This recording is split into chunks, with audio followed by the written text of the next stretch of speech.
අද දහවල් හම්බන්තොට දිද්දෙනිය රාජමහා විහාරස්ථානයේ වෙත පැමිණි හිටපු ජනාධිපතිවරයා ආගමික වතාවත්වල නිරත වුණා.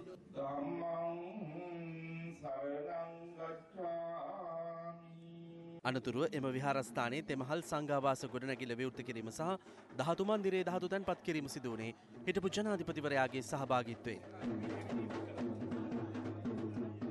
සීමා වෙච්ච කණ්ඩායමකට මේ රටේ ආර්ථිකය හසුරුවන්න දෙමිච්ච තත්ත්වය මේ රටේ පුළුල් ජනතාවක් වෙත යොමු කරලා අලුත් මධ්‍ය පන්තියක් ඇති කරන්න අපිට පුළුවන්කම ලැබුණා. රජයේ සේවකයෝ තරම් ගිහිල්ලා හිර කූඩුවේ දාලා අද ඉන්නවා. ඇත්ත වශයෙන්ම ව්‍යවස්ථාවෙන් සත්භාවයෙන් කරන සියලු ක්‍රියා ප්‍රශ්න කරන්න බැරි වෙන විදියට රාජ්‍ය සේවය සකස් වුණේ නැත්නම් ආම්ද්‍රෝණේ මහා විනාශයක් මේ රටට ඇති වෙනවායි කියන එක කිසිපැයි මම කියන්නේ වරමක් නැති පිරිස. අපේ කය ගිහිල්ලා ඒ වරම නැතුව පිරිස තවත් ශක්තිමත් කරලා